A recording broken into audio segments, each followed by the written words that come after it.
Hello dear friends, this is Dr. Diptesh Patel and I'll be teaching you jet propulsion and aircraft engineering.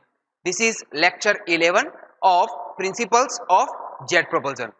In this video session, we are going to see another numerical number 5. So let's start the numerical.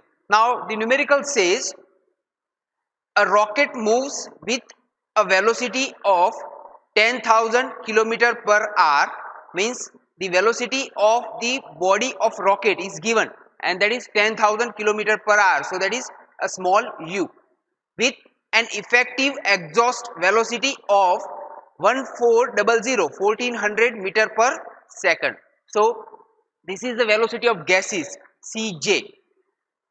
The next thing is that the propellant flow rate is 5 kilogram per second, means the mass of fuel which is required for the combustion inside the combustion chamber for the rocket body.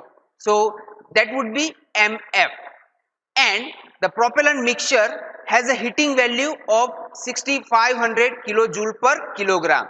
So the calorific value of the fuel, it is also given and that is 6500 kilojoule per kilogram. Find, so these are the different things that we need to calculate. The first thing is that propulsive efficiency of the rocket body. So eta P, that is the first finding that need to be required to solve the further example. Second one is engine output power, the power which can be obtained at the output of the engine. Third one is a thermal efficiency of rocket engine. So eta T, that is the third finding, and the last one is overall efficiency eta O. So these are the four different calculations that we need to make to solve these examples. Now so far we have solved the numerical based on the jet engine and even a couple of in ramjet engine too, but this is the first numerical that we are going to see about the rocket engine. So it is quite simple actually, and it would be asked for 7 marks in GTU exam. So it is simple to solve, but this is just the first examples of the rocket engine. So let's start the example. Now these are the given data. U, that is 10,000 kilometer per hour.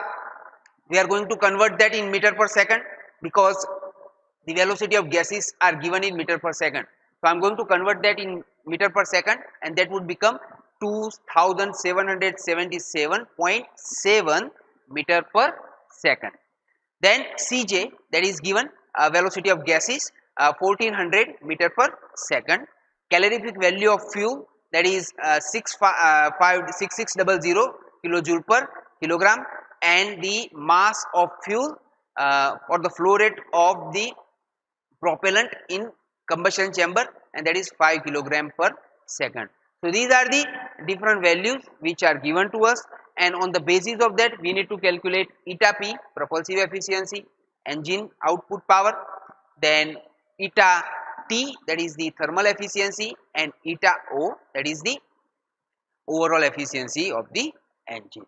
So let's start the numerical now. First thing that was asked to solve the propulsive efficiency. Now to get the propulsive efficiency we need a sigma. So here the speed ratio sigma is equal to U divided by Cj.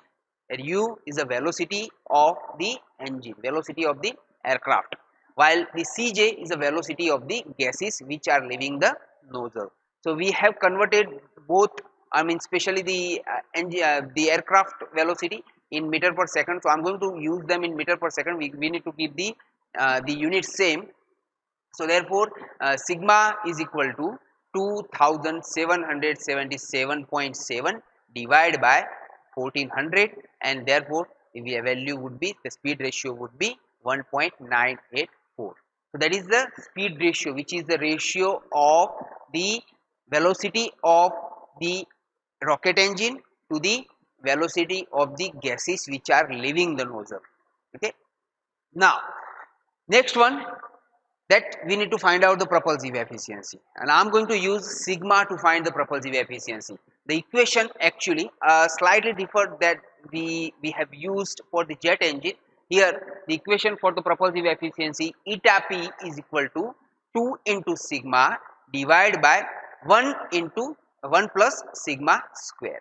So therefore just going to put the values in this equation. Eta P is equal to 2 into 1.984 divided by 1 plus 1.984 square, right. After going through the calculations, I should be able to find out the values of eta P, and that is 80.4%. So the efficiency of the propulsion or the propulsive efficiency is 80.4%. Then after, move forward to the next finding, engine power output. But before I solve the engine power output, I need a couple of more things that need to be required to find out the engine power output, and then I'm going to use the propulsive efficiency to get the engine power output. So first thing that we need is a thrust power, and we know the formula thrust power, which is capital F, and that is equal to mass of fuels feeding to the combustion chamber, mf, into Cj, velocity of gases which are leaving the nozzle. So we have both of them with us. So I'm going to put the values.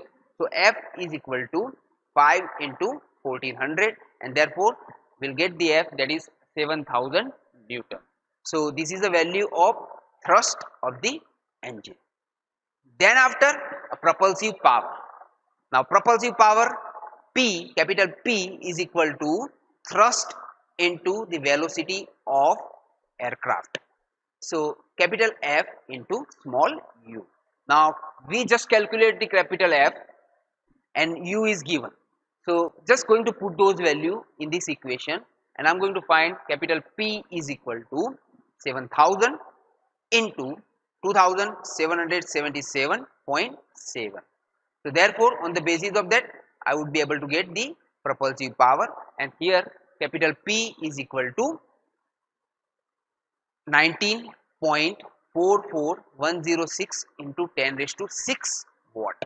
So this is the propulsive power that I would obtain on the basis of the thrust and the velocity of aircraft.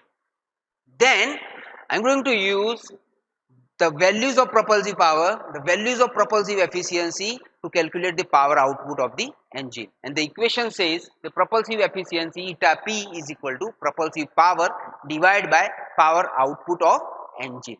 So just put the values here. Eta P that we have obtained 0.804 is equal to propulsive power 19.44 into 10 raised to 6 divided by power output of the engine, and therefore the power output of engine is equal to 24.18 into 10 raised to 6 watt. So this is the second finding of our numerical.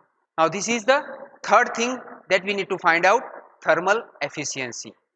Now the normal equations to calculate the thermal efficiency, it just would be the output divided by input.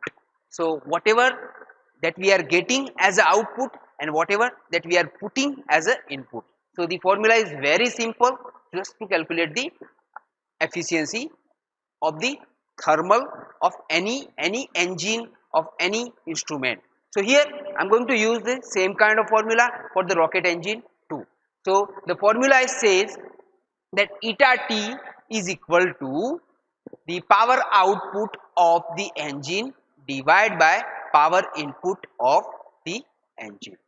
So here we just obtained the power output in previous slide, and that was around 24.18 into 10 raised to 6, and the values of power input can be obtained by a couple of given things, which is a mass of fuel that is required for the combustion chamber for the proper combustions to obtain the enough amount of thrust, and the calorific value of the fuel that we are using.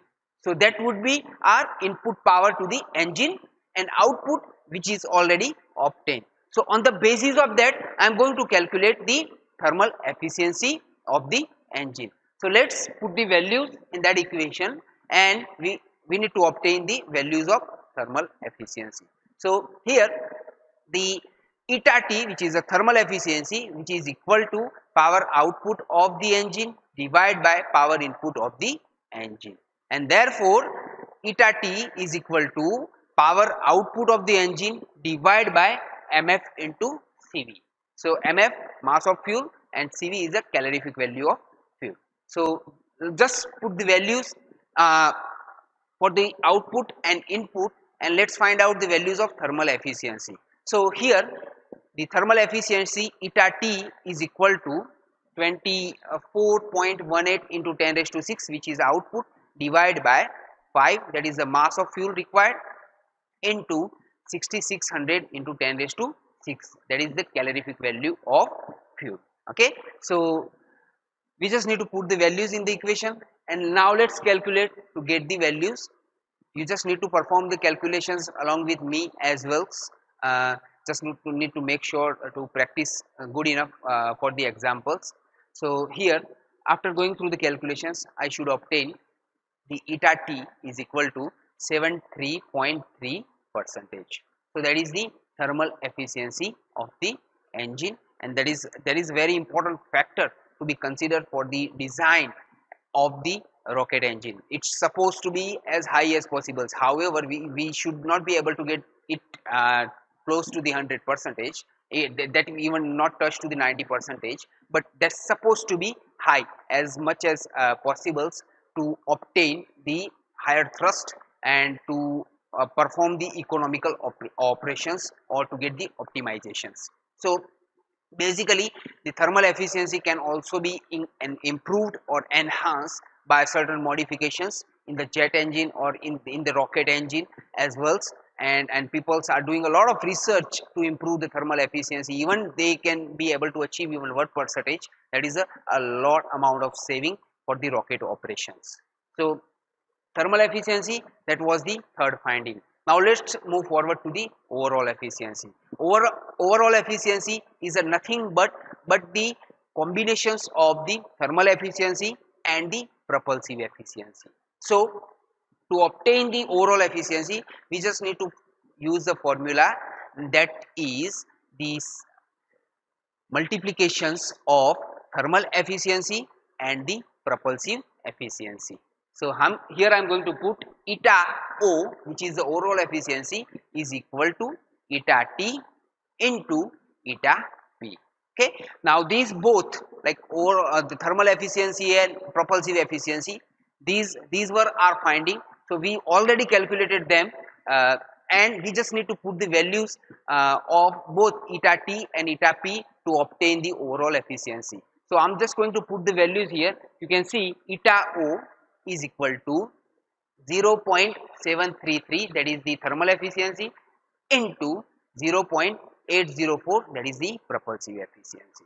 So let's put the values here, and after performing the calculations we could be able to obtain the overall efficiency, and the overall efficiency after going through the calculation is 58.9 percentage. So the overall efficiency of the aircraft is 58.9 percentage, and that's supposed to be as high as possible to achieve the optimization in the design of the rocket. Okay, so that is all. These are the 4 different findings that we need to perform for these particular examples.